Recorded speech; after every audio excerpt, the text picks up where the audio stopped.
पनवेल महापालिका प्रशासनाने मुख्यमंत्री माझी लाडकी बहीण ही योजना सर्वसामान्य महिलांपर्यंत पोहोचवून त्या योजनेत पात्र महिलांची नोंदणी करण्यासाठी यापूर्वी 20 मदत कक्ष पालिकेच्या विविध कार्यालयात प्रभाग स्तरावर सुरू केले आहेत. परंतु बुधवारपासून पालिकेने मोबाईल व्हॅनमधून 3 फिरते मदत कक्ष सुरू केले आहेत. यामुळे ग्रामीण भागातील महिलांना त्यांच्या घराजवळ योजनेत नाव नोंदणी करता येईल. आतापर्यंत पालिका क्षेत्रात 5,000हून अधिक महिलांनी योजनेसाठी अर्ज भरले आहेत.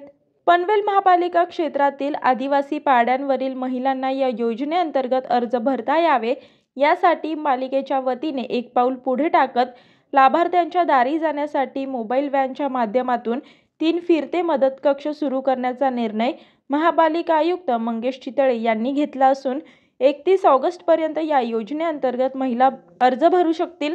महापालिका क्षेत्रातील जास्तीत जास्त पात्र लाभार्थी महिलांनी या योजनेचा लाभ घ्यावा असे आवाहन आयुक्त चितळे यांनी केले आहे.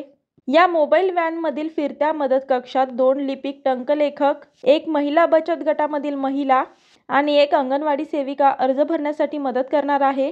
हे फिरते मदत कक्ष पनवेल हद्दीतील सिडको हद्दीतील 20 आदिवासी पाडे झोपडपट्ट्यांमध्ये जाऊन ऑफलाईन ऑनलाईन फॉर्म भरणार आहेत.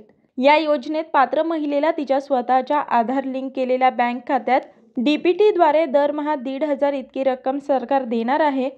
पालिकेचे उपायुक्त संतोष वारुळे यांच्या मार्गदर्शनाखाली 20 ठिकाणी मदत कक्षातून कामकाज सुरू आहे. या मदत कक्षात अंगणवाडी, आशा सेविका, DNULM अंतर्गत बचत गटाच्या महिला, डाटा एंट्री ऑपरेटर, मदतनीस, शिपाई, सुरक्षा अधिकारी पालिकेने उपलब्ध करून दिले आहेत. मी वर्षा काटेकर, योद्धा न्यूज, नवी मुंबई.